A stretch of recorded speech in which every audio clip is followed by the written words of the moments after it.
Bienvenidos. Ya tenemos, ¿cuántas personas? Somos 24 personas conectadas. Seguirán conectando a medida que estos primeros 5 minutos un poquito más de personas. Estamos hoy en una nueva sesión de la política del siglo XX venezolano. Les recuerdo que esta es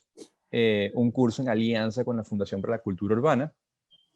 Y hoy nos toca hablar con José Alberto Olivar. El profesor Mondolfi igual hará una introducción más exhaustiva.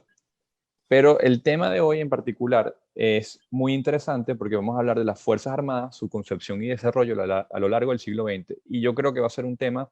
particularmente muy controversial por lo que estamos viviendo hoy en día. Antes de dar la palabra al profesor, quiero comentar un par de cosas. La primera es cómo participar en las sesiones. Es un pequeño recordatorio. Se puede hacer de dos formas: a través del chat, haciendo sus preguntas directamente en el chat y yo las leo, o pueden levantar la mano y yo les habilito el micrófono para que hagan su pregunta. Para aquellos que no saben cómo levantar la mano, si le dan a participantes, a la opción de participantes en la barra, ahí sale la opción de levantar la mano. Por último, les recomiendo, por retroalimentación de los ponentes, dejar la cámara encendida siempre y cuando la conexión a internet se los permita. Si no pueden, no hay problema. Simplemente es una recomendación. Por último, si quieren hacer algún comentario, pueden utilizar la etiqueta de hashtag hablando con base. Nos pueden encontrar como @proyectobase, tanto en Twitter como en Instagram, y también con las redes de la Fundación para la Cultura Urbana. Y con esto, Edgardo, puedes arrancar. Muchas gracias, Rodrigo. Buenas noches a todos. Damos inicio entonces a nuestra cuarta sesión, durante las cuales nos hemos propuesto revisar los contenidos de este libro, La política en el siglo XX venezolano, que ha estado a cargo mío como editor para la Fundación para la Cultura Urbana. Y la dinámica, como bien saben ustedes, consiste en que yo, como facilitador, como editor del libro, pero fungiendo como facilitador en esta dinámica, converse un rato con el autor del capítulo, haga una introducción yo al tema, converse con él, y luego abramos el espacio para que ustedes intervengan con sus preguntas, sugerencias, comentarios en torno a la lectura que debieron haber hecho de este capítulo, ¿no? Entiendo, porque me he dado cuenta de ello, que ustedes los llaman artículos, porque efectivamente fueron publicados en el portal de ProDaVinci como anticipos al libro, pero en realidad son capítulos como tales de este libro.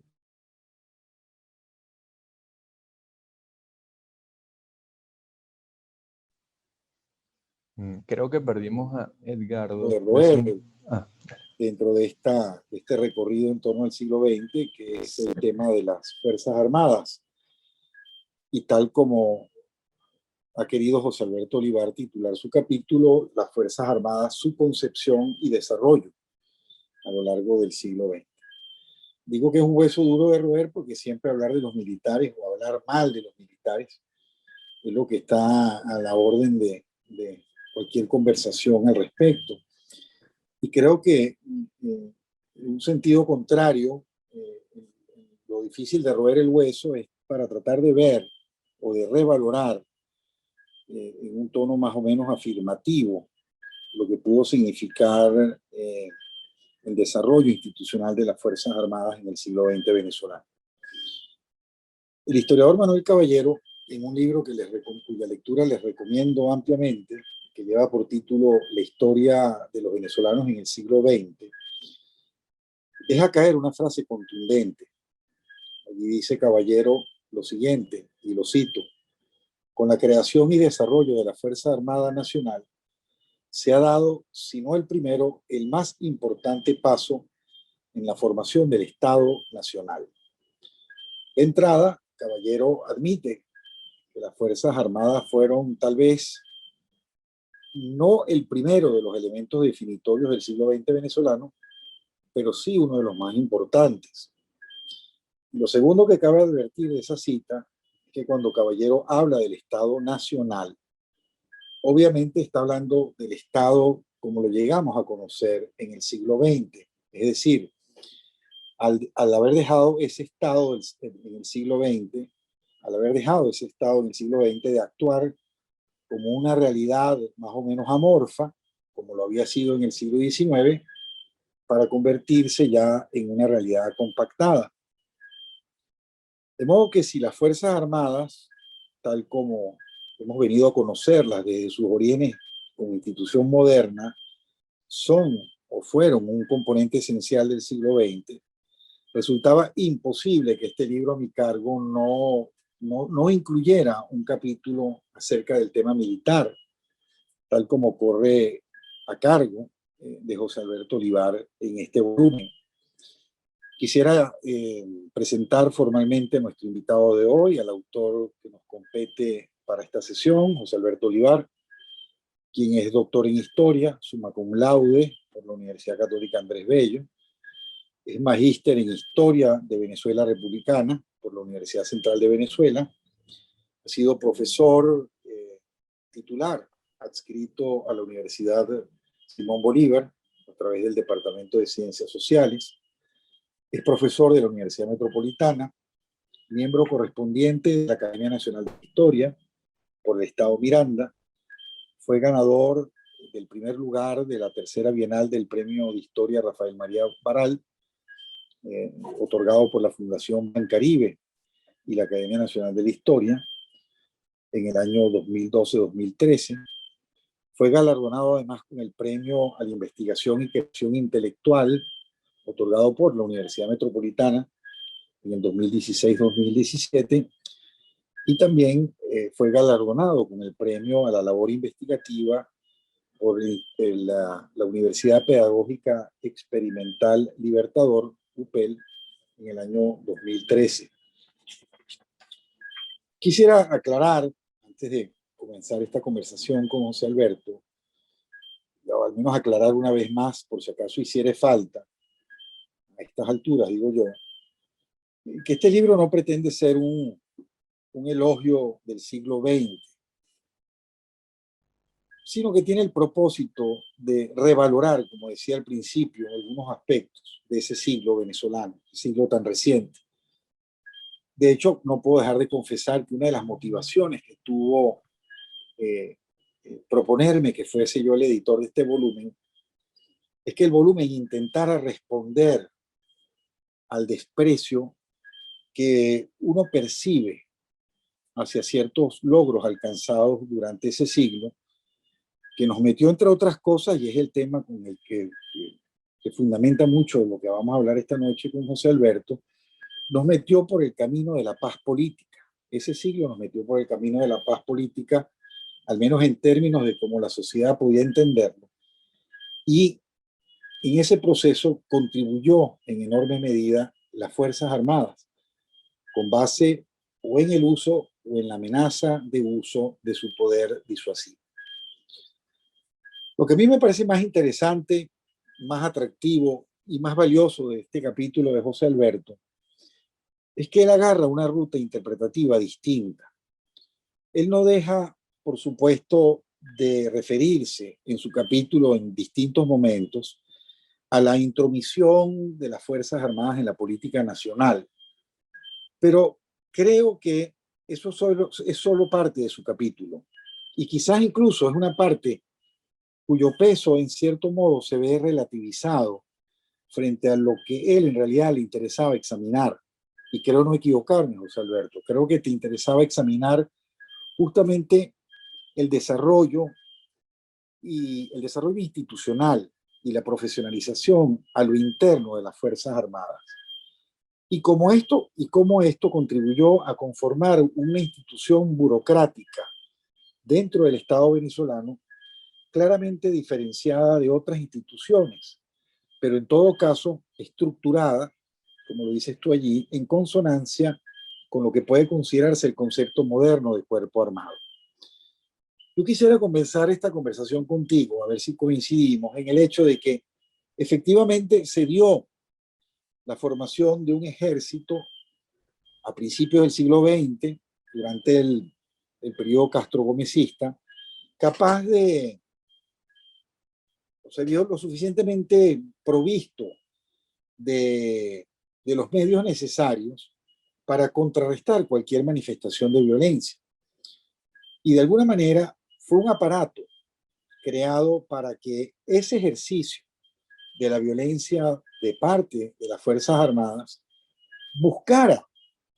que la violencia dejara de ser una manifestación comúnmente aceptada del combate político. Es decir, hay mucho en el esfuerzo en el esfuerzo de las Fuerzas Armadas por intentar garantizar a lo largo del siglo XX que la violencia pasase a ser un fenómeno más bien asistemático en lo que fueron sus orígenes, ¿de acuerdo? Pero también hay algo importante, y es sobre lo que quiero conversar contigo aquí al principio, y es que no solamente fue la amenaza del uso de la violencia, sino también los instrumentos, digamos, jurídicos que se desarrollaron en torno a las Fuerzas Armadas y que también transformaron el mapa legal del país en ese sentido. Es decir, no solamente se trataba de contar con un ejército aprovisionado, sino también, como dices tú, de un perfeccionamiento de los instrumentos legales a lo largo del siglo XX, que hicieron posible contar con códigos de justicia militar, con códigos de procedimientos disciplinarios, con normativas cada vez más precisas en materia de ascensos y promociones. De modo que creo que coincidirías conmigo en que fue muy importante el diseño de ese aparato legal en función de proporcionarles a los militares una diferenciación como institución frente al resto del Estado del cual formaban parte, pero que también ese diseño legal va a comprometer aún más a las Fuerzas Armadas como institución al servicio del Estado, del funcionamiento del Estado. ¿Qué te gustaría decir al respecto en ese tema, en esa órbita? Bien, gracias Edgardo, gracias Rodrigo, gracias al equipo del Proyecto Base por la invitación y por supuesto la Fundación de Cultura Urbana. En este sentido, en ganas de precisar una serie de cuestiones que es importante señalar. Tal como lo describió gentilmente Edgardo, no soy militar, soy estrictamente civil, soy un profesor que se ha dedicado desde hace cierto tiempo al cultivo de dos líneas de investigación. Y fíjense, algunos pudiesen manifestar que cierta sorpresa, ¿no? Porque mi primera línea de investigación se refirió al estudio de la evolución de la historia del transporte en Venezuela, que lo realizamos tanto a nivel de pregrado y luego posteriormente la maestría de historia en la Universidad Central de Venezuela. Y ya cuando nosotros cursamos el doctorado en historia, donde coincidimos con Edgardo en los cursos correspondientes, nosotros nos percatamos allí de la posibilidad cierta de inmiscuirnos en el debate académico de lo que tiene que ver con la línea de investigación referida a las relaciones civiles y militares en Venezuela. Y desde que nosotros presentamos nuestra tesis doctoral al respecto, donde también abordamos el tema de las vías de comunicación, pero incluimos allí este elemento porque nos circunscribimos al ámbito del siglo XX, específicamente la década correspondiente entre 1948 y 1958. Desde ese momento, digamos así, ya modestamente, ya unos 8 años aproximadamente, hemos señalado que más allá de la aparente asimetría que puede haber en estas dos líneas, es decir, una referida al transporte y otra a la vía de comunicación, ambas guardan relación y esta oportunidad que nos ha ofrecido la Fundación de Cultura Urbana nos ha permitido macerar ese convencimiento del cual nosotros llegamos a hacer. ¿Cuál convencimiento? Que hay tres elementos que podemos considerar fundamentales para poder comprender el proceso de conformación del Estado moderno en el siglo, del Estado venezolano del siglo XX. Y esos tres elementos, pudiésemos agregar otros más, pero desde esta perspectiva de trabajo que nosotros por circunstancias vitales, hemos asumido propiamente del ámbito académico, se refieren a la creación sin duda de un efectivo ejército nacional, tomando palabras prestadas del maestro historiador Domingo Irving, quien es el fundador en Venezuela de esta línea de trabajo de relaciones civiles y militares, que es muy diferente a la historia muy legítima de lo que tiene que ver con el estudio de la táctica, de la concesión de la historia militar, y la línea referida a la evolución, la conformación del proceso de evolución de las vías de comunicación, particularmente las vías de comunicación terrestre. En efecto, cuando que va a coincidir con el predominio de los andinos al poder, específicamente el caso de Juan Vicente Gómez, 27 largos años de gobierno unipersonal, vemos allí que van a estar presentes dos prioridades. Una va a estar la conformación de ese aparato militar, el Ejército Nacional, que era inexistente, al menos en la praxis, en el papel existía, en la letra de las constituciones, de los códigos militares que comenzaron a plantearse desde finales del siglo XIX, y la otra prioridad, la conformación de un entramado vial que permitiese la movilización del país, primero como un objetivo económico y luego como un objetivo militar. Pero hay un tercer elemento en el cual nosotros también hemos tenido la oportunidad de abordar sin ser economistas, y fíjense, pero guarda relación porque eso es un todo para poder comprender el periodo en cuestión. Lo que tiene que ver con la centralización, la ordenación y centralización de las finanzas públicas en Venezuela, y ahí el rol protagónico va a corresponder al ministro de Hacienda del momento, Román Cárdenas. Y aquí hay un elemento que fue lo que justamente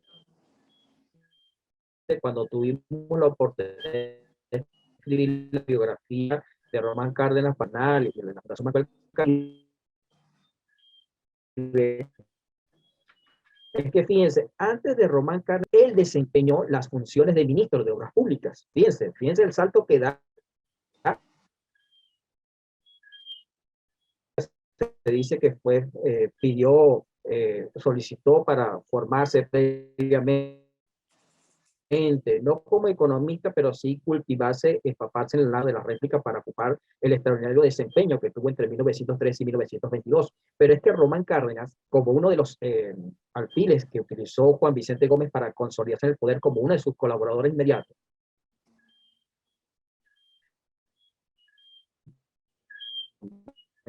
Laureano Vallenilla Lanz, Pedro Manuel Acaya, José Luis Fortuna, entre otros, pero también hubo una especie de lo que podemos decir antecedentes de tecnócratas del momento. De hecho, Román Cárdenas, siendo ingeniero, desempeña el Ministerio de Obras Públicas y sienta las bases de lo que va a ser la política nacional de carreteras que se va a ejecutar a lo largo del periodo gomecista. Y luego es trasladado en 1913 al Ministerio de Hacienda. Este aparente enrosque muy propio de los tiempos, digamos así, contemporáneos, más o menos recientes, no es casual, porque lo que se trataba era de solidificar estas iniciales políticas públicas que el Estado venezolano estaba comenzando a embarcar allí para garantizar, por un lado, la viabilidad económica, la viabilidad financiera de esa política de carreteras y, por otro lado, ofrecerle musculatura financiera a lo que significaba el proceso de equipamiento, de formación y, por supuesto, de profesionalización de la estructura militar. Entonces, fíjense la estrecha relación. Incluso pudiésemos agregar un cuarto elemento, solamente lo menciono, que es muy poco traído a colación, que es lo que tiene que ver con la conformación de lo que luego se va a dar a conocer en la década de los 90 como el Estado docente. De hecho, las bases iniciales de esa centralización de lo que tiene que ver el proceso de organización del sistema educativo venezolano también arranca de la época de Juan Vicente Gómez. Con esto no pretendemos bajo ningún concepto, como historiadores que nos hemos dedicado de la manera más objetiva posible, a caer en esa tendencia de pretender vanagloriar o reivindicar periodos polémicos de la historia de Venezuela. Nosotros nos identificamos con lo que en su momento don Elías Piña Iturrieta señaló en el marco de la conmemoración de aquellos primeros 50 años del fallecimiento de Juan Vicente Gómez, por allá en el lejano 1985, es decir, Él señalaba, palabras más, palabras menos, que había llegado la hora de dejar a un lado el fantasma de Gómez, el fantasma del gomecismo. Y esos fantasmas de esas figuras muy polémicas de la historia de Venezuela, en la cual está Gómez, en la cual está Pérez Jiménez, entre otros, y poder hacer esa especie de exorcismo para poder abordar las luces y sombras de los respectivos periodos. Entonces, en este sentido, nosotros consideramos que es importante, además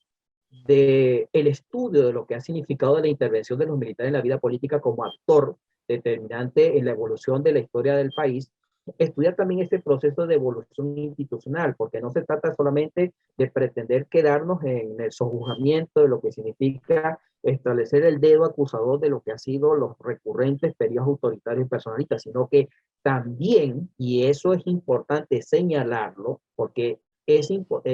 determinante que cuando se hace la comprensión de la historia, se tomen en consideración los factores que significan las fortalezas y las debilidades. En las debilidades, por supuesto, está que el largo proceso de larga marcha, como lo que denomina el historiador Germán Carrera más, de larga marcha hacia la democracia, pero también lo que significó como el Estado venezolano, que va a tener su simiente a principios del siglo XX, buena parte de las instituciones, de los pilares fundamentales que sobrevivieron hasta muy avanzado ese siglo, incluso, como bien lo señalaba Ramón J. Velázquez, todavía para 1989, cuando se produce la primera elección de gobernadores y alcaldes, sobre todo de gobernadores, en aquel año, muy convulso, Venezuela tenía la herencia del gomecismo, es decir, se estaba trastocando un viejo modelo que había sobrevivido pese a la cantidad de décadas en las cuales, por supuesto, el proceso tanto político y económico había evolucionado. Pero esos pilares fundamentales desde el punto de vista militar, desde el punto de vista económico, desde el punto de vista de la infraestructura, aún se mantienen vigentes e incluso me atrevo a decir que aún hoy por hoy, en este siglo XXI, de lo que va de este siglo XXI, hay reminiscencias de ese pasado que viene de esa época y del cual no se ha cortado del todo. Fíjate, yo insistía mucho, te agradezco la amplia intervención que hiciste, porque hablar de lo que significó el origen de las Fuerzas Armadas en el siglo XX comportaba todo eso que tú has señalado. Y yo insistiría también en ese otro elemento que quizás no quisiste abordar directamente ahora, sino dejarlo para después, que es eso de las disposiciones de carácter jurídico. ¿Por qué lo digo? Porque tú pones dos ejemplos muy importantes en el capítulo al referirte a cómo una serie de disposiciones legales acentuaron el papel del Ejecutivo Nacional en materia del manejo del elemento militar. El primero es un hecho muy resaltante, como es que en la Constitución de 1904, eso lo mencionas tú, se eliminó el derecho de los estados a adquirir armamento como parte de sus privilegios federales hasta entonces. E incluso antes del año 4, ya la Constitución de 1901 suprimió otro privilegio, llamémoslo de carácter federal,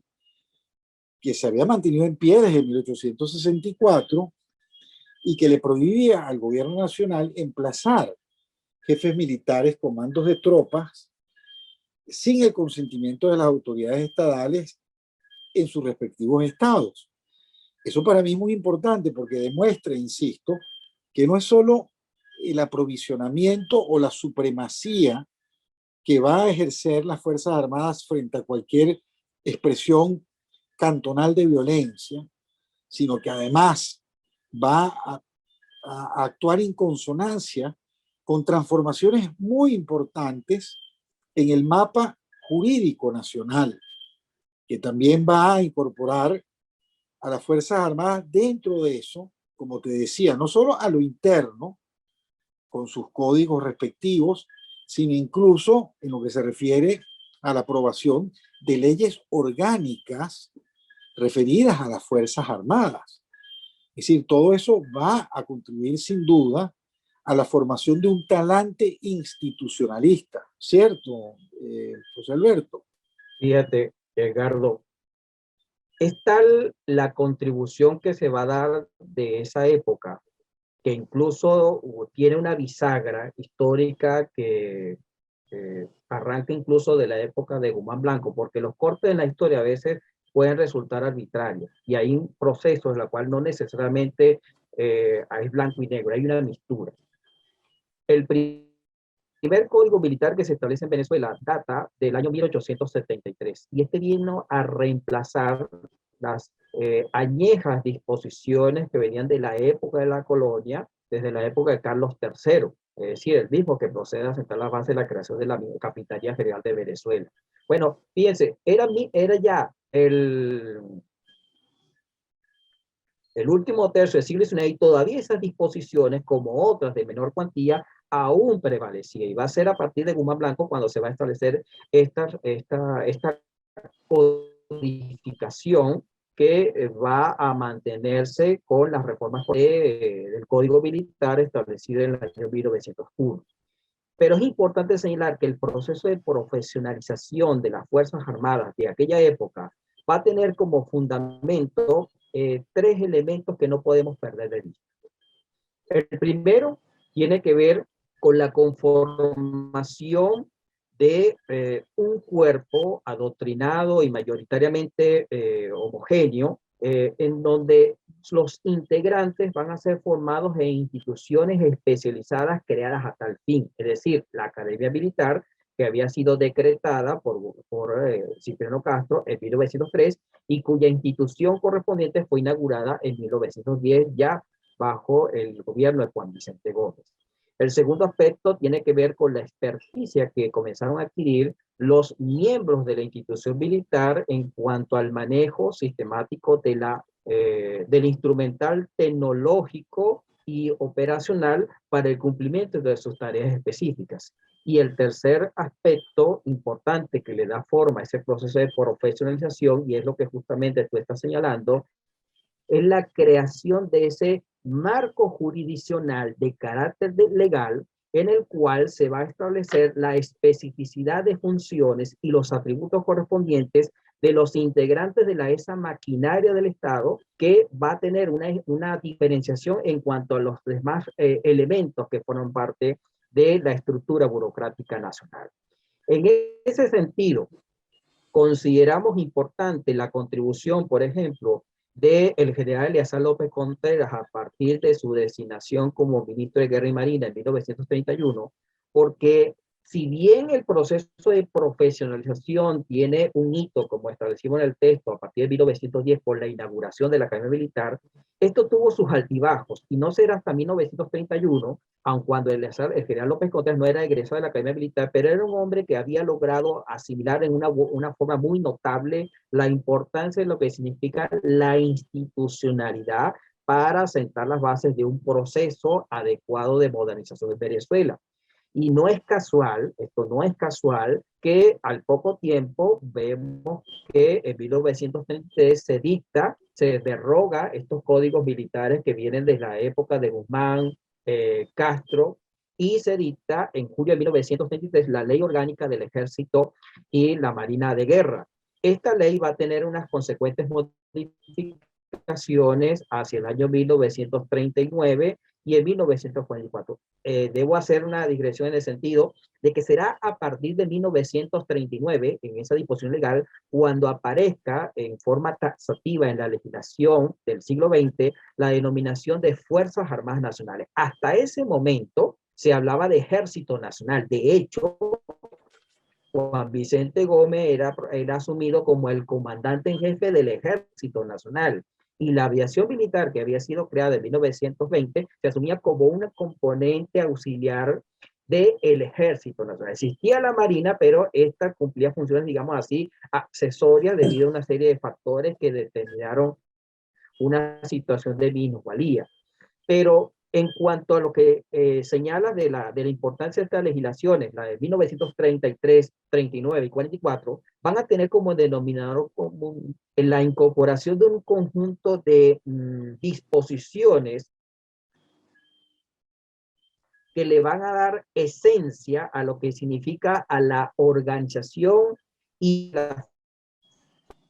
Fuerzas Armadas Nacionales. Y entre esas disposiciones, que son muchas, por supuesto, destacan, por ejemplo, el establecimiento de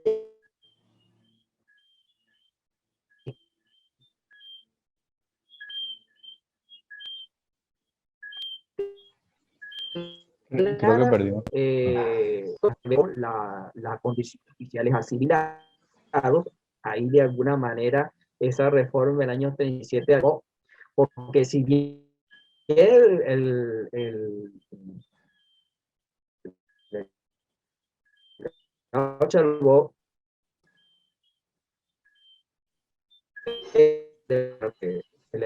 López Contreras,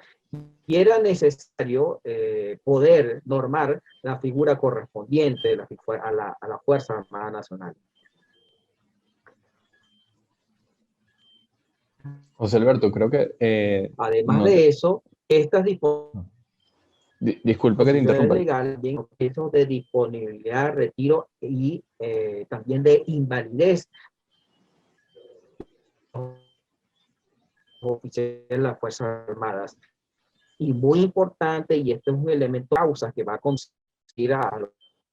que significó el 8 de octubre de 1945,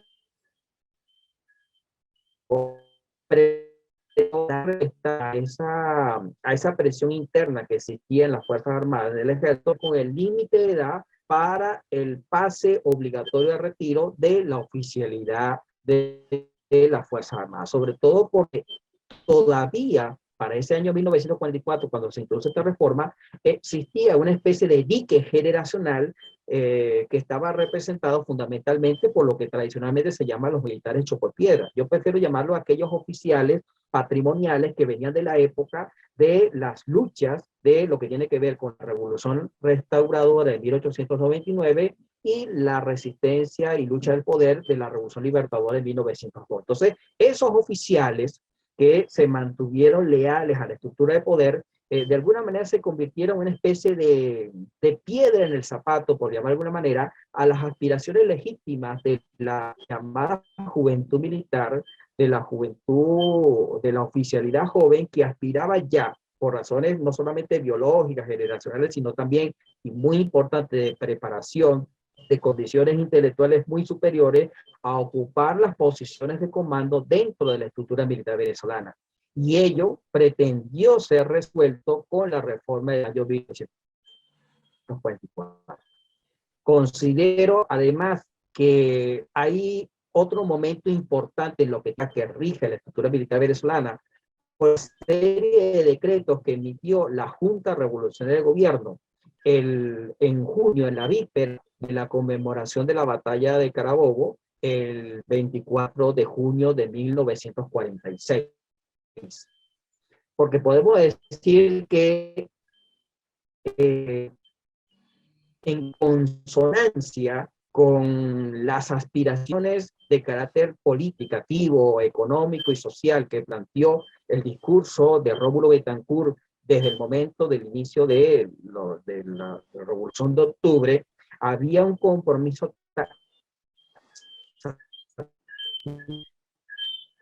de la oficialidad que la puso a tono lo que significó el derrocamiento de aquel junio de 1946. Esto no fue de la noche a la mañana, prácticamente desde el mismo momento en que toman el poder en octubre del 45, se conforman en las comisiones correspondientes para buscar la asesoría, buscar las consultas, hacer las consultas correspondientes que permita esa reorganización. Y entre los cambios que van a estar previstos aquel 1946, que representa, insisto, una especie de parteaguas después de aquellas reformas que dieron en el año 1910 y 1933, es que se van a proceder a crear, en primera instancia, el cambio de denominación de lo que hasta ese momento se denominaba Ministerio de Guerra y Marina. A partir de ese momento se comienza a denominar Ministerio de la Defensa Nacional, y luego en 1952 a secas Ministerio de la Defensa hasta el día de hoy. Otra importante cambio de las disposiciones legislativas establecidas, por supuesto, en virtud de la creación de las comandancias de fuerzas, lo que dice las comandancias de los componentes, es decir, la comandancia general del ejército, la comandancia general de la aviación, la comandancia general de la marina, de la armada y la comandancia de la Guardia Nacional o Fuerzas Armadas de Cooperación, así como la creación de la Contraloría General de la República y la institucionalización de una forma, digamos así, adecuada de lo que inicialmente fue la caja de ahorro del personal militar para convertirlo en lo que hoy conocemos como el Instituto de Prevención Social de las Fuerzas Armadas y el ICPA. Entonces, eso es importante señalarlo porque incluso Marcos Pérez Jiménez se atrevió en 1955, en el marco de la conmemoración de los 10 años del 18 de octubre de 1955, que pretendió reivindicarlo para sí, para su gobierno en específico. Él señaló que en 1945 las Fuerzas Armadas estaban en una situación de opacidad, de abandono, de atraso, y no será sino en ese proceso que va desde 1945 a 1955 cuando se van a dar un conjunto de cambios. Pero él lo atribuye que esos cambios van a tener mayor dinamismo a partir del derrocamiento de Rómulo Gallego como presidente en 1948, pero olvidó mencionar, y esto no fue una cuestión de lapsus, sino que es adrede que lo hizo, olvidó mencionar, como muchos nostálgicos de la dictadura de los años 50 también suelen olvidar, que las bases fundamentales de ese proceso de modernización y profesional que sin duda hubo en la década de los 50 se sentaron durante el trienio. Y es en el trienio cuando vamos a tener en consecuencia el establecimiento de ese soporte legal que va a expandirse, va a desarrollarse de una manera amplia durante la década subsiguiente. Y aquí es donde yo vuelvo al tema de las vías de comunicación, porque la edificación de lo que tiene que ver con el Plan Preliminar de Vialidad de 1947 guardaba consonancia con los planes estratégicos que el país comenzaba a diseñar para aquel momento, en plena sintonía con la concepción militar de lo que significaba el fin de la Segunda Guerra Mundial y los nuevos riesgos que se planteaban para el hemisferio occidental en virtud de esa nueva, de lo que se preveía como una confrontación entre el bloque occidental representado por Estados Unidos y el bloque oriental representado por el antiguo aliado que era la Unión Soviética. Entonces, en el caso concreto de los militares venezolanos, estos consideran pertinente que las políticas públicas que se comenzaron a instrumentar en esa primera experiencia de gobierno corporativo, tal como lo denominamos así, que se va a dar a partir de 1945, estuviese presente que las medidas de orden político, las medidas de orden económico, las medidas de orden social estuvieran en plena sintonía con los cambios fundamentales que tenían que darse en el orden militar. Y allí es donde va, por ejemplo, la construcción de la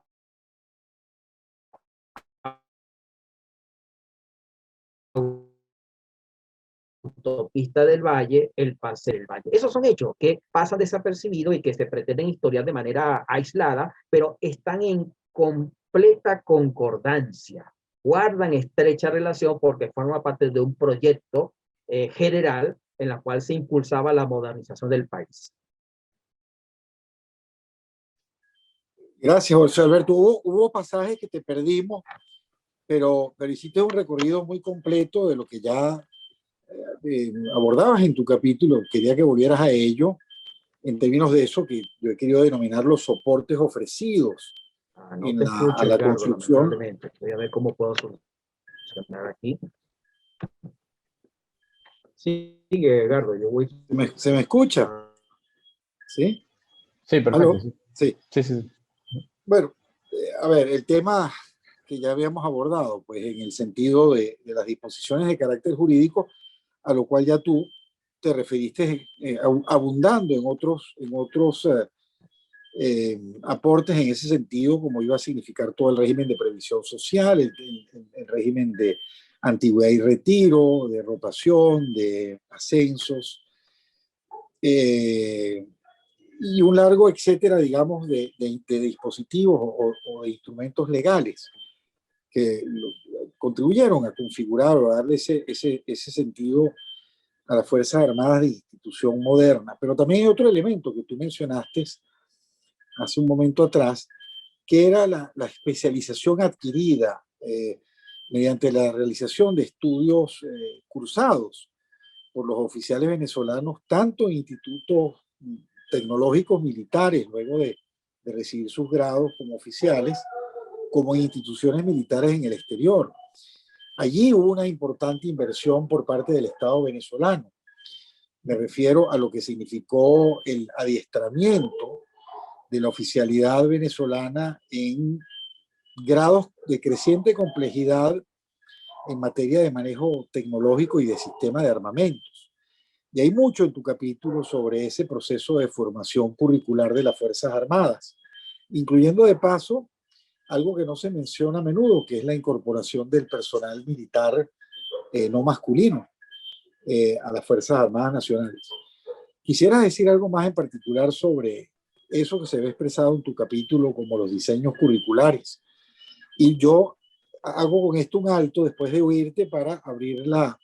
el ruedo a los participantes.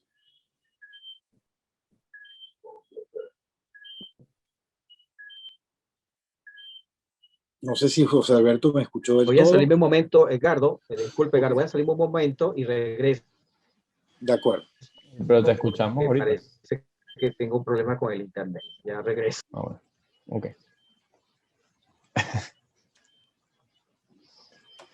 De todas formas, para aquellos, mientras se reconecta José Alberto Olivar, pueden hacer sus preguntas una vez aquellos que la pueden hacer en el chat, para tenerlas ahí y empezar a leerlas cuando él llegue y pasemos a la ronda de preguntas. Hoy en particular vamos a hacer una modalidad y vamos a cambiarla a partir de ahora. Lo concordamos con Edgardo y yo, de que vamos a darle más tiempo a la sesión de preguntas. Vamos a tratar de dividirlo entre 45 minutos de la sesión de discusión entre Edgardo y el ponente, y vamos a darle oportunidad o mayor oportunidad para que hagan, o más tiempo para que hagan sus preguntas en la dinámica. Vamos a ver si ya se conectó. Acabo de advertir que salió, vamos a darle una oportunidad para que se reconecte. Sí, para abundar en lo que está diciendo Rodrigo, claro, digamos, forma parte de esta dinámica pedagógica que yo mantenga esta conversación inicial con el autor, como editor del libro, pero sí, uno empieza a reajustar un poco los tiempos y darse cuenta de que quizás el tiempo tampoco sobra tanto para poder oír muchas más preguntas que podrían estar en el tintero. Entonces, he procurado a partir de hoy de reducir mis intervenciones como lector del capítulo y como editor de la obra en esta conversación inicial con el autor, para permitir precisamente esa posibilidad de que ustedes a sus anchas puedan intervenir y preguntar más de lo que permite el tiempo que nos ha castigado con su tiranía, como suele ocurrir, ¿no?, en estas sesiones que tienen un tiempo máximo de duración. No sé si ya José Alberto regresó. Sí, está de vuelta. Ok, solamente cerrar con ese tema que yo le propuse. José Alberto. Ajá. José Alberto. ¿Sí?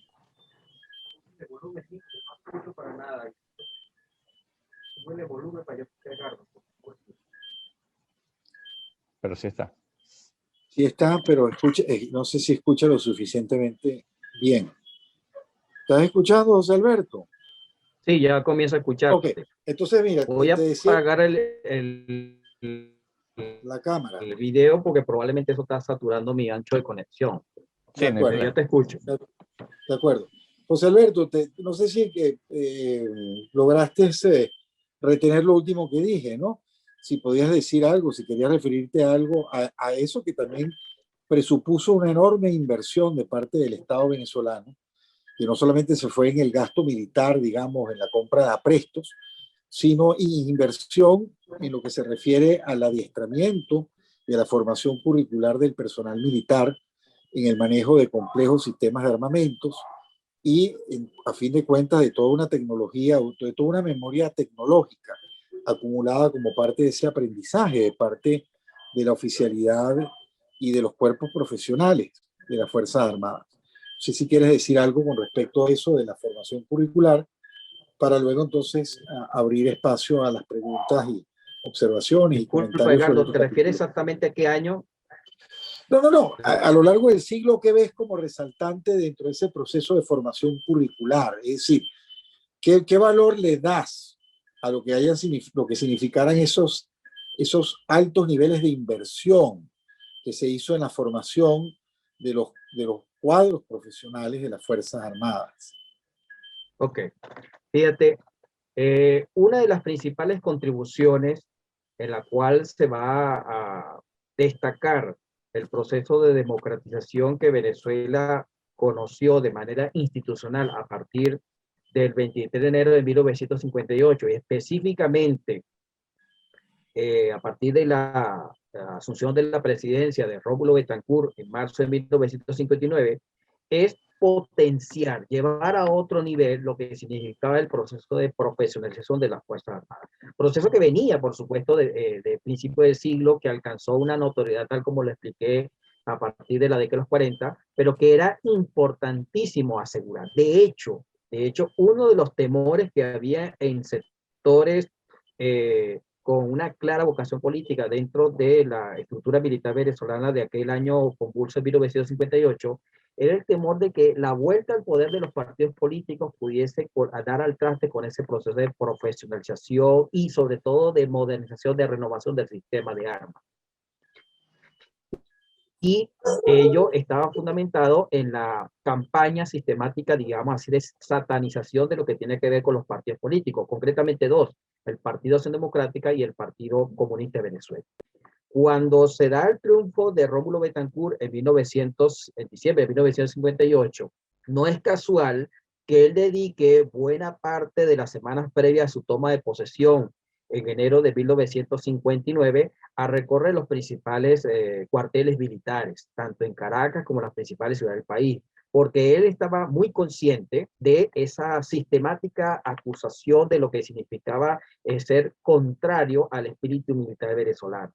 Y ello es lo que varios politólogos que se han dedicado al estudio de esa institucionalización militar que Venezuela va a conocer a partir de ese momento, señalan que es sentar las bases de lo que significó esa relación de poder entre los civiles que van a ejercer la dirección política del país, representantes de los partidos políticos, y la estructura militar que hasta ese momento había de alguna manera detentado o compartido el poder político en Venezuela. Y uno de los elementos que, por ejemplo, el politólogo Harold Trincunas y Alfred Stepan coinciden allí, cada uno por su lado, es que a partir de 1958 y de manera paulativa, porque no fue que se hizo de una forma, digamos así, en avalancha, sino de acuerdo con las circunstancias, se establecieron una serie de prerrogativas al estamento militar venezolano. Y la primera prerrogativa y garantía, no solamente en cuanto al discurso, sino de los hechos concretos, significaba que la democracia venezolana dirigida por los partidos políticos a partir de ese primer gobierno constitucional se comprometía a incrementar, no solamente a mantener, sino a incrementar el presupuesto dedicado al proceso de renovación del sistema de armas en Venezuela y incrementar la profesionalización de la oficialidad de las Fuerzas Armadas. Y eso tuvo como hechos concretos, por ejemplo, la creación del Instituto de Altos Estudios de la Defensa Nacional en 1971, estuvo además la creación del Instituto Politécnico de las Fuerzas Armadas en 1974, y muy importante, y yo lo coloco allí en el texto, lo que significó la última reforma militar desde el punto de vista curricular del año 1971, porque más allá de las opiniones que se puedan tener a favor y en contra, no se puede perder de vista el hecho de que aquella reforma del año 1971 buscó establecer un nivel de formación intelectual, es decir, de potenciar todo lo que tiene que ver con el conocimiento, más allá de lo táctico, de lo estratégico, sino también en plena sintonía de lo que significaba la detección de los principales problemas del país para que los oficiales militares, la nueva oficialidad que iba a egresar a partir de la aprobación o la ejecución de ese programa que se denominó el Plan Andrés Bello, en la Academia Militar, que alcanzó un nivel universitario y donde comenzó a exigirse el título de bachiller para ingresar, porque es conveniente señalar que antes de 1971, para estudiar la carrera de las armas, no era necesario ser bachiller,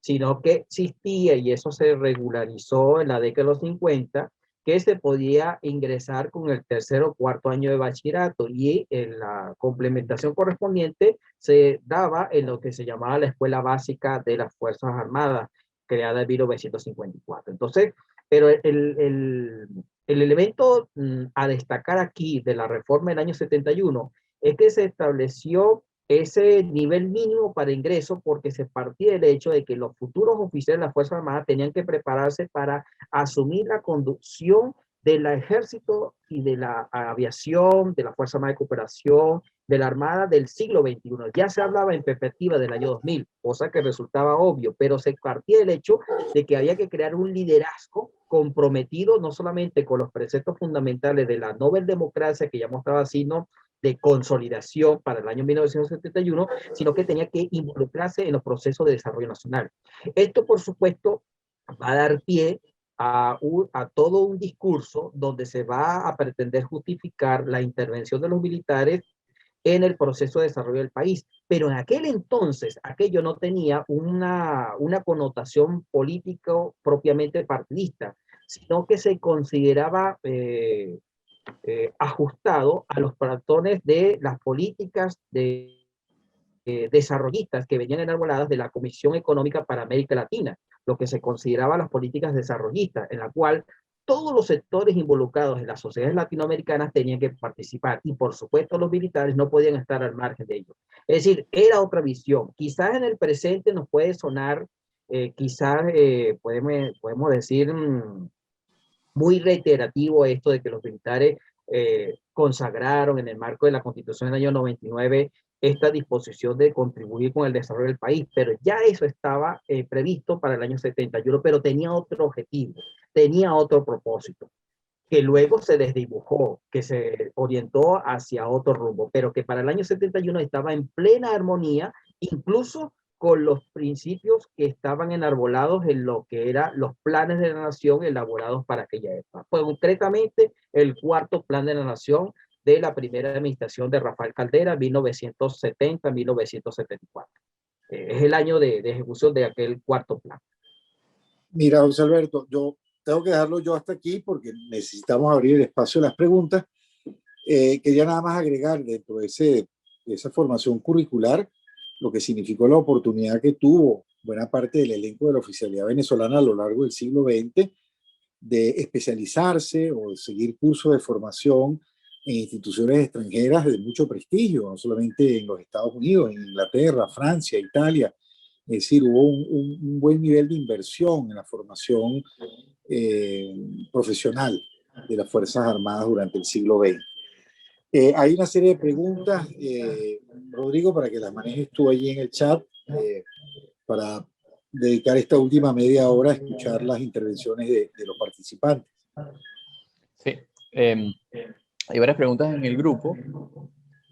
Los que quieran hacer su pregunta, pues, también directamente al profesor, pueden levantar la mano y habilitarles el micrófono. Les habilito el micrófono. Voy con las que están escritas en el chat primero.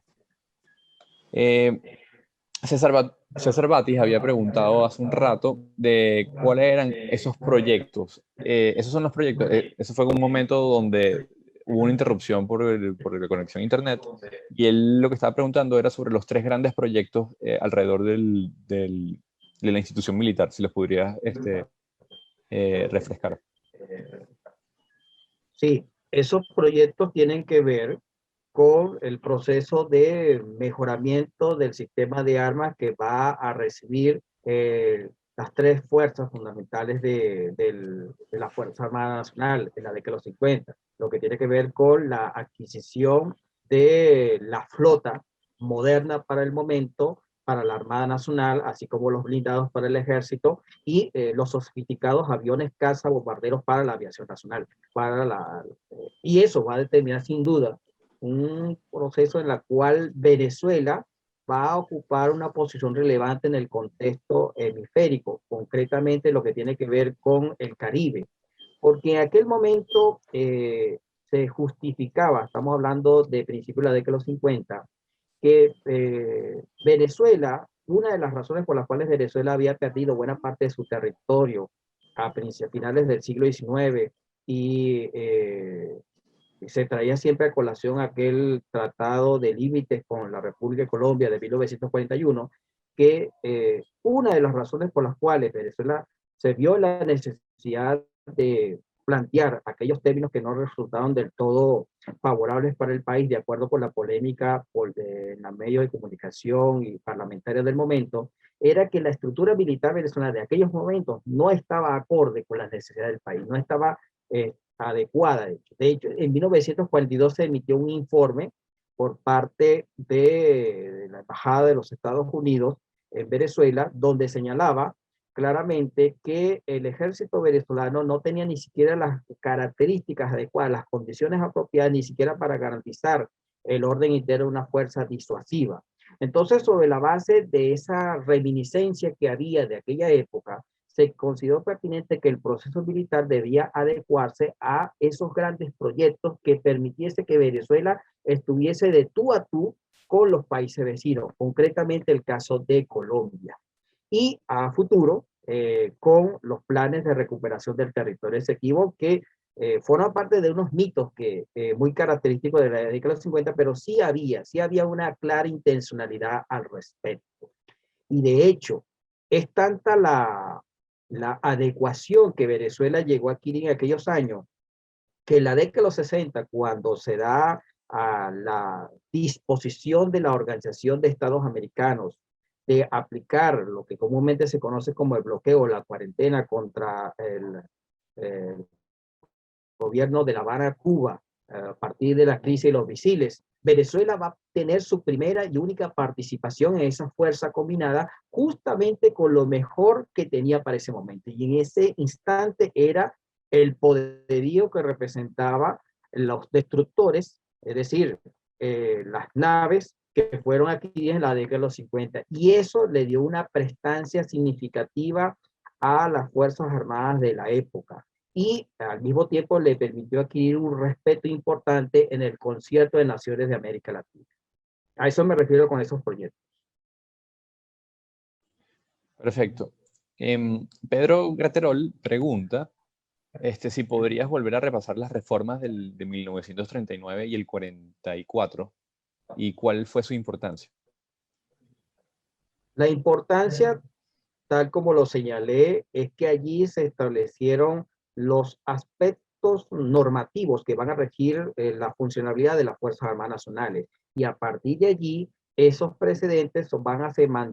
a mantener en las disposiciones legislativas subsiguientes. Porque fíjense, hasta 1933, las disposiciones en materia de ascensos militares eran muy superficiales, no estaban claras. De hecho, uno de los elementos que va a determinar ese dique generacional que ya comenté es que no existía claridad en cuanto a lo que significaba el relevo en la ocupación de las posiciones de comando dentro de la estructura militar, que también se va a convertir a la larga en una de las causales del golpe de Estado del 18 de octubre de 1945. Esto comenzó a ser atendido en 1933 y en las subsiguientes reformas correspondientes.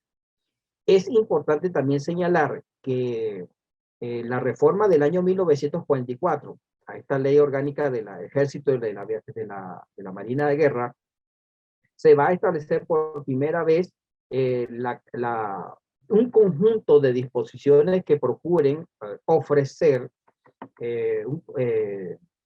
protección y seguridad social a la oficialidad de las Fuerzas Armadas, cosa que no existía del todo en anterioridad, porque quedaba como a criterio discrecional de la estructura jerárquica de las Fuerzas Armadas del momento. Entonces, esa situación de vacío pretendió completarse con estas disposiciones legales que luego serían mejoradas de manera notable en las siguientes décadas. De allí la importancia de estas disposiciones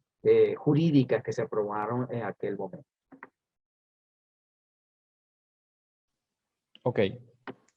Carmen Mendoza pregunta, ¿cuáles fueron los aspectos curriculares que cambió el gobierno del gobierno de Chávez en las Fuerzas Armadas?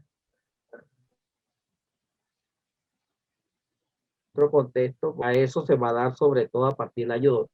2004, cuando se habló del nuevo pensamiento militar en Venezuela, de la necesidad de dejar a un lado aquella doctrina que venía desde la década de los 40 incluso, que se insistía que formaba parte de Venezuela conoció hasta 1958, pero que en realidad en que Venezuela va a comenzar a ocupar una posición relevante en el contexto internacional de lo que significaba la seguridad hemisférica. De hecho, en 1936 y luego en 1939 se establecen en Venezuela las primeras misiones militares estadounidenses. Y esas misiones militares son las que van a marcar el referente para comenzar a desdibujar la impronta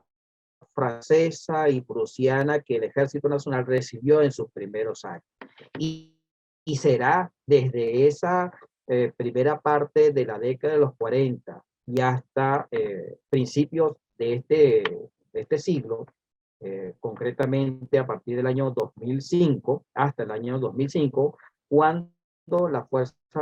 están profundamente permeadas, lo que se consideró en aquel momento como el acto y entrenamiento de la oficialidad de acuerdo a los parámetros provenientes de los Estados Unidos, cuestión que por supuesto fue un hecho común en América Latina.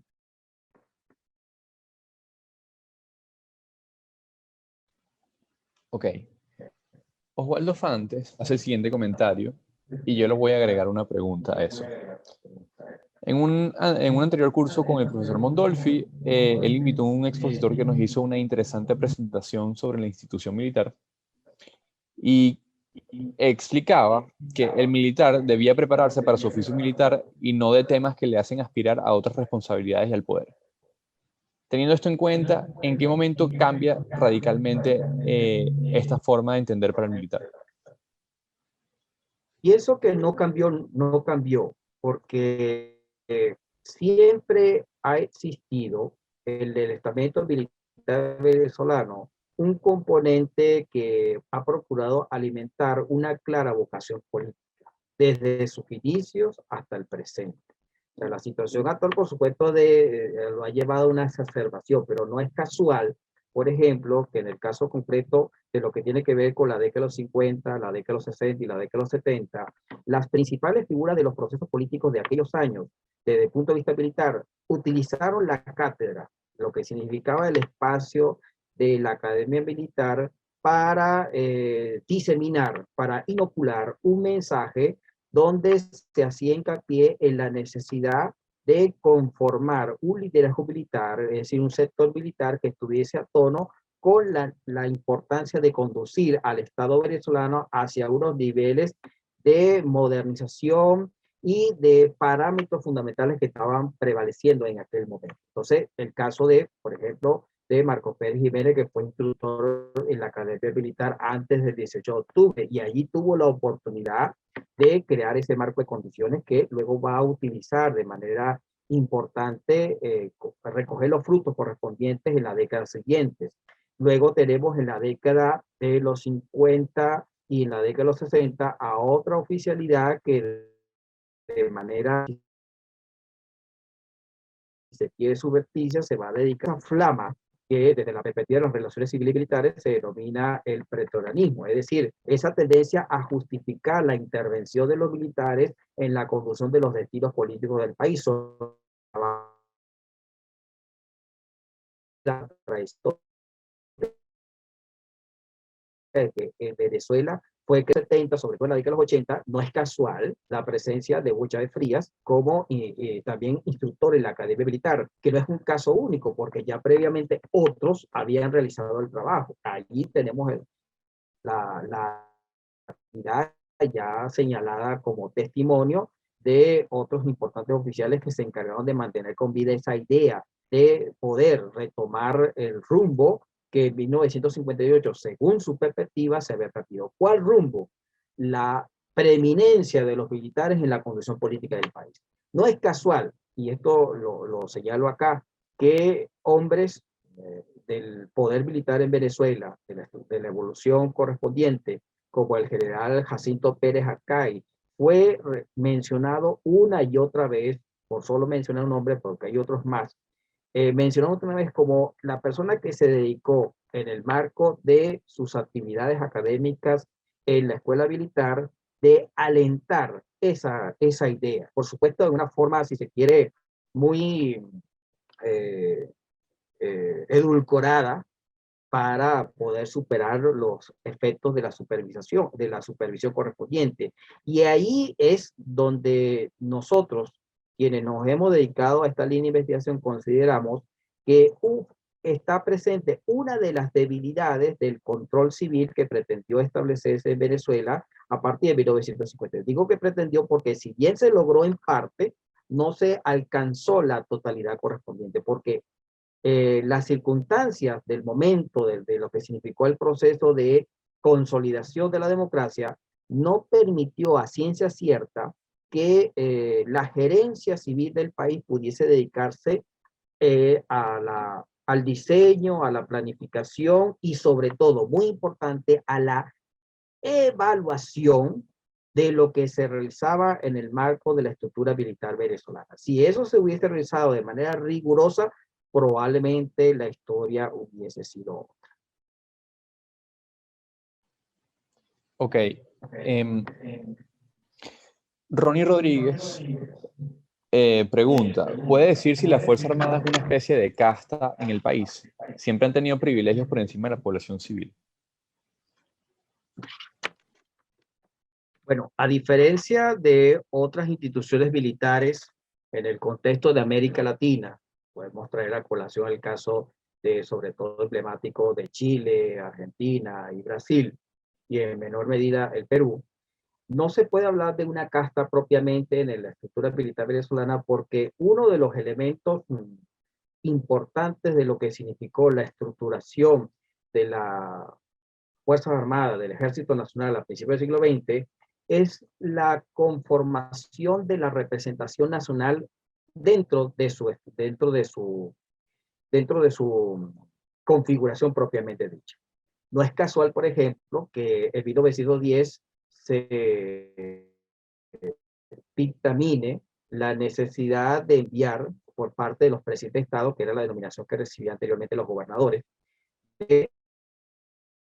enviar a jóvenes, a 2 jóvenes, para formar parte de ese primer curso de lo que iba a ser el Ejército Nacional, es decir, de esa oficialidad que se iba a formar en el seno de la Academia Militar. Aun cuando en los años siguientes hubo un predominio importante de lo que tiene que ver con la región andina del país, específicamente el estado Táchira, producto de una serie de condiciones que se van a dar, sobre todo entre 1925 y 1930, pero al menos cerca del 50% de la oficialidad, de los oficiales que egresaron de la Academia Militar entre 1910 y 1935, según investigaciones que han realizado expertos en el tema que nos han precedido, como por ejemplo Fernando Falcón, Ismael Rodríguez, que han realizado investigaciones desde el punto de vista cualitativo y cuantitativo, señalan que aproximadamente 47% de estos ingresados eran procedentes de la diversidad geográfica del país. Y cuando había un predominio andino, estaba presente esta notoriedad en cuanto a las diferentes entidades regionales para garantizar la integración del país y poder asegurar que ese ejército en realidad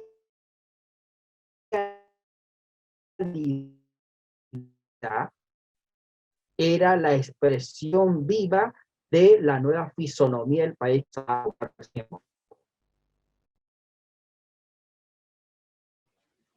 Ok, se cortó un poquito el final. Si quieres, José Alberto, quita tu cámara para ver si no hay problemas otra vez con la conexión. Le voy a dar la palabra a Marcelo Guerra, que tiene la mano levantada, para que haga su pregunta. Marcelo, adelante. Buenas noches, ¿se escucha?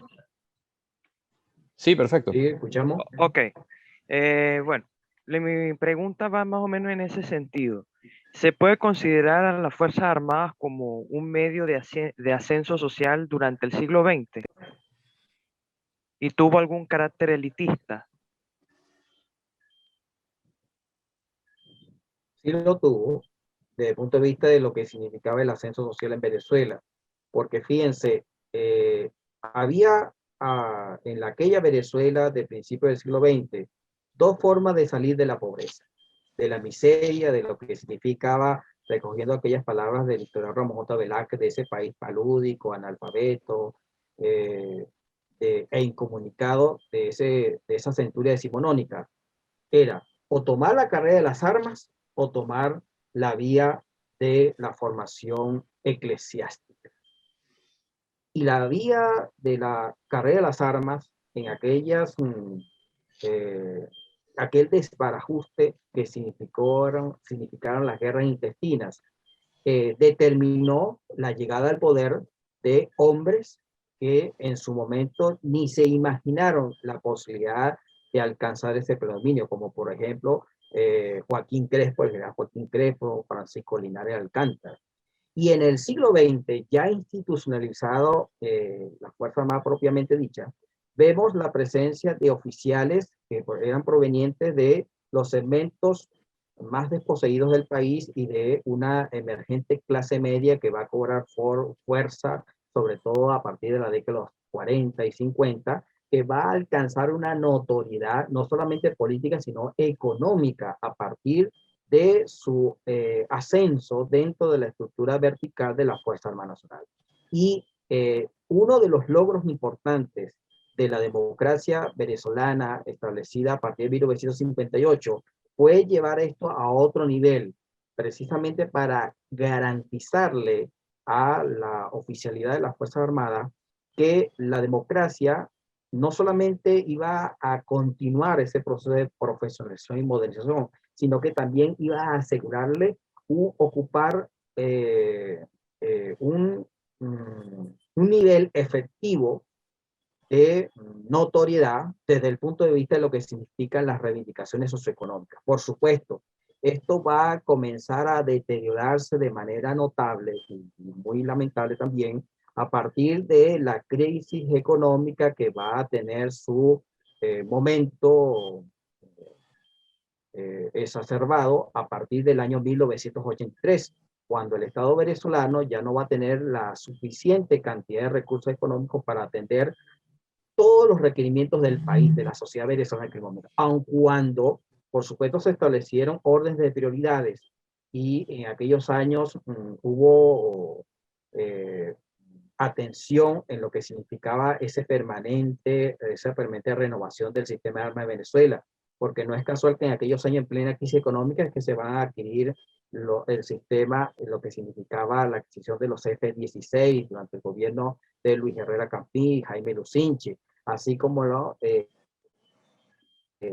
renovación en lo que tiene que ver con el equipo correspondiente del Ejército Nacional, pero con muy limitadas posibilidades de atender otras exigencias en el campo de las políticas públicas, lo que tiene que ver con la educación y la salud. Es decir, hubo la necesidad de hacer un efecto torniquete para poder mantener a flote esas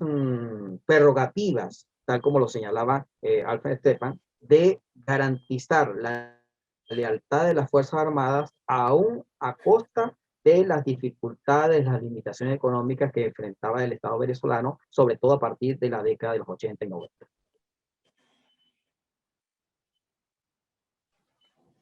Ok, gracias. Ahorita voy con una pregunta de María Rodríguez, hablando sobre o sea, si hubo esa incorporación dentro del currículum de los militares y el espíritu de participar en el desarrollo del país en 1971, si eso tuvo un efecto o tuvo algo que ver con la lucha que las Fuerzas Armadas Nacionales libraron contra la guerrilla venezolana. Como parte de ese proceso de adecuación y de buscar la, la derrota, tanto militar como política, de la subversión de izquierda que se va a dar en la década de los 60, como bien lo denomina Carne en su libro La insurrección anhelada. esa especie de guerra de baja intensidad que el país conoció, de guerra no convencional que el país de alguna manera se vio asediado durante el gobierno de Betancur y León, se consideró importante que las Fuerzas Armadas pudiesen tener un acercamiento estrecho, sobre todo en los sectores más apartados de la geografía intrincada venezolana. Y ello va a dar pie a lo que posteriormente algunas personas consideraron que era una novedad, pero no lo fue así, los llamados planes de acción cívico-militar, que van a ser muy comunes, no solamente en el caso de Venezuela, sino de varios países de América Latina, particularmente aquellos países que en esa misma época, en paralelo, estaban siendo afectados por la insurgencia castrocomunista que se había dado en paralelo tanto en Colombia, en Perú, Bolivia y en menor medida Centroamérica, que estaba comenzando a diseminarse aquí. Entonces, esto permitió estimular la idea que la oficialidad de las Fuerzas Armadas tenía mucho que aportar, no solamente en lo que tiene que ver con el mejoramiento de las condiciones de vida de la población rural, sino también en en lo referente a la edificación de la infraestructura. Y un hecho resaltante, digamos así, emblemático de lo que significa significaba esa incorporación plena a las labores de desarrollo del país, fue la culminación en el marco de lo que se consideró en el primer gobierno de Rafael Caldera como el proyecto de hacia el sur de la carretera de la selva, es decir, de la carretera que lleva hasta la frontera con Brasil. Allí hubo una participación activa de las Fuerzas Armadas como parte, digamos así, de lo que se concebía en esa contribución en el desarrollo nacional, que no quedaba solamente limitado a lo que tenía que ver con el cumplimiento de sus misiones específicas en cuanto a la seguridad y defensa, sino también a estimular las bases para un proceso en la cual el país pudiese conocer una mejora importante en cuanto a sus proyectos de desarrollo industrial y también de carácter en cuanto a formación de profesionales adecuados. Y allí entra en sintonía la creación, lo que habíamos comentado, del Instituto de las Fuerzas Armadas, Politécnico de las Fuerzas Armadas, que llegó a ser un referente por excelencia desde su creación hasta entrada el siglo XXI. Los bachilleres de la época, lo recuerdo muy bien, que se disputaban, había ese interés de estudiar ingeniería, no solamente en la escuela correspondiente de la Universidad Central de Venezuela, sino que aspiraban a ingresar en el INFA por la calidad, la formación, y además de la Universidad Simón Bolívar, por supuesto, y la Universidad Metropolitana, pero el INFA ocupaba una posición de renombre en cuanto a lo que significaba una garantía de calidad de los egresados que salían de esta institución dirigida, administrada por la Fuerza Armada de Venezuela. Ok,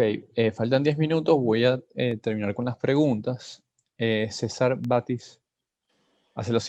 pregunta lo siguiente. ¿Por qué una fuerza armada con una historia como esta se permitió la penetración de los cubanos? Y aparte, aprovecho y leo la próxima de él para hacerle una sola respuesta.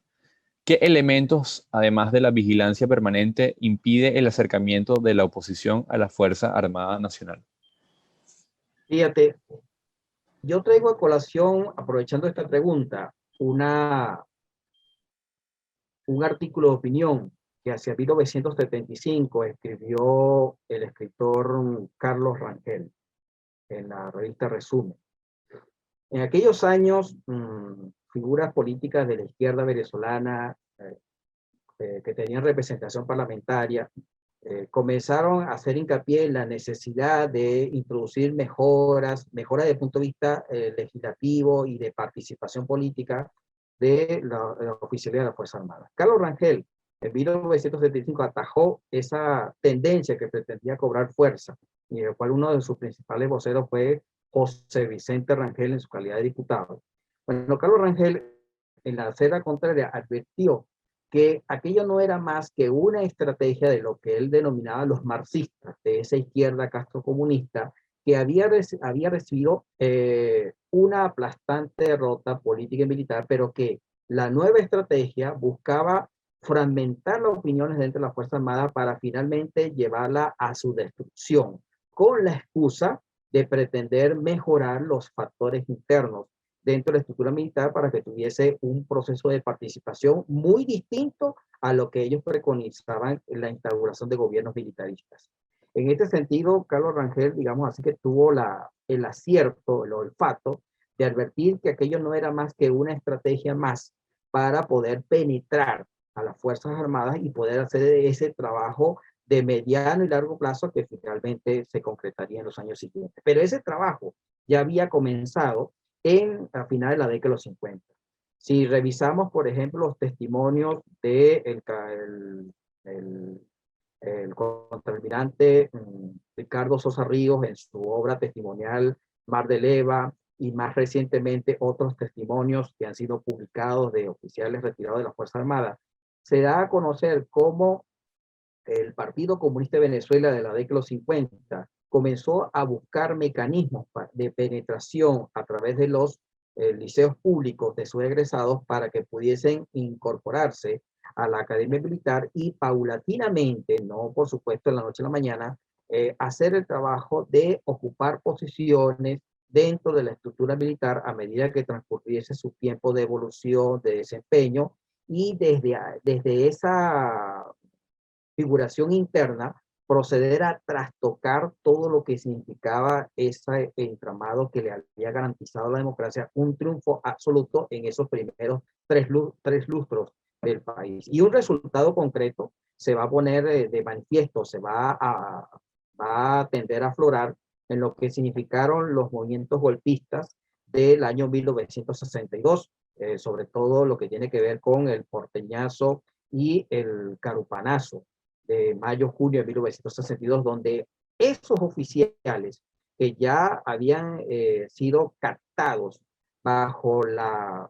digamos así, el condomento de ser calificados como progresistas, nacionalistas, como bien lo califica Carlos Rangel en aquel artículo, no era más que simpatizantes del comunismo, no necesariamente militantes, pero sí simpatizantes, que no dudaron en seguir esa línea de pretender supuestamente salvar al país, pero lo que buscaban realmente era colocar a Venezuela al servicio de ese proceso de expansión del comunismo internacional, que por fortuna en aquel momento fracasó, pero que luego va a tener otras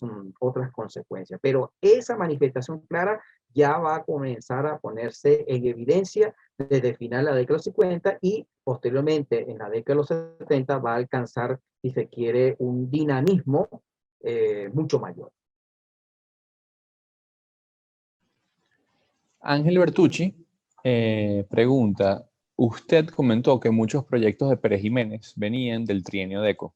y me preguntaba hasta qué punto el trienio aumentó los proyectos que ya se venían desarrollando en los gobiernos de Eleazar y Medina con el Ministerio de Obras Públicas. Gracias.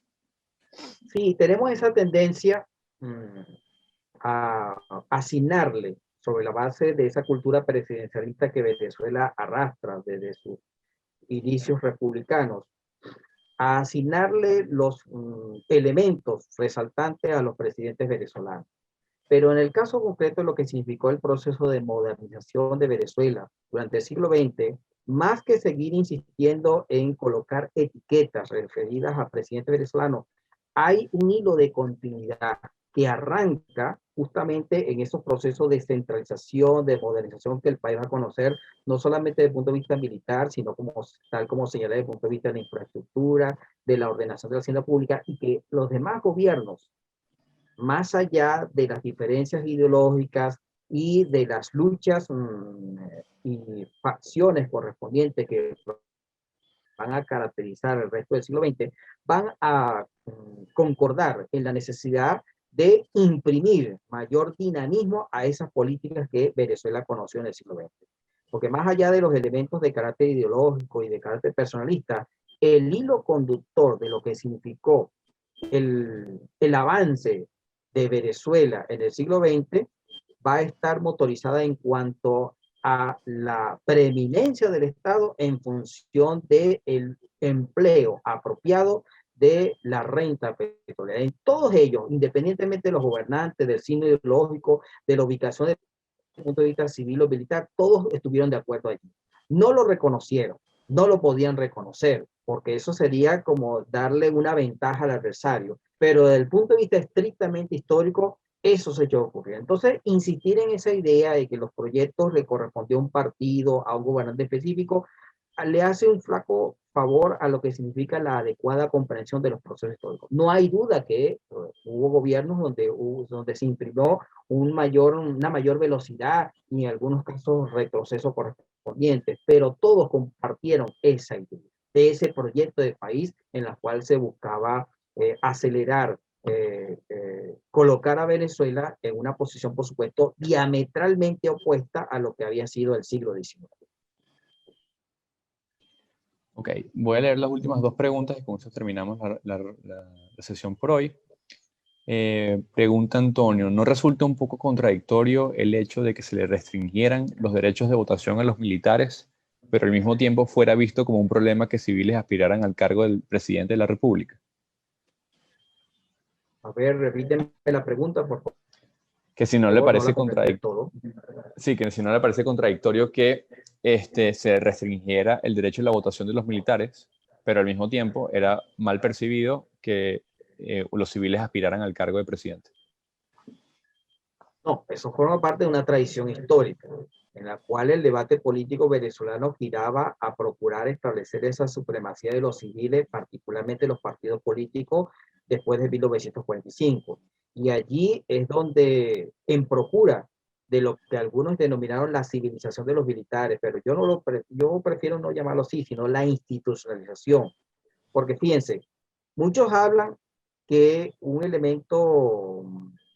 distintivo de lo que significó la democracia venezolana hasta 1998, es esa idea de que las Fuerzas Armadas fueron tomando palabras prestadas del entonces ministro de la Defensa, Ítalo de Valle Allegro, estructuralmente democráticas. Desde el punto de vista conceptual, estrictamente dicho, eso no es correcto. Las Fuerzas Armadas per se no pueden ser democráticas y no se trata de una cuestión de ideología, no se trata de una cuestión de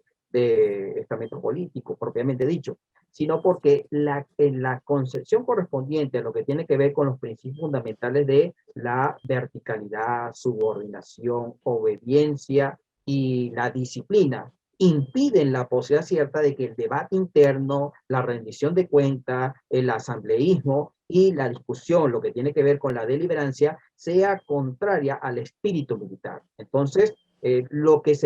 lo apropiado, en lugar de hablar de unas Fuerzas Armadas democráticas, es hablar de unas Fuerzas Armadas, de una oficialidad institucionalista, una oficialidad que se aplique al cumplimiento estricto de las disposiciones constitucionales y legales del país. Y muy importante,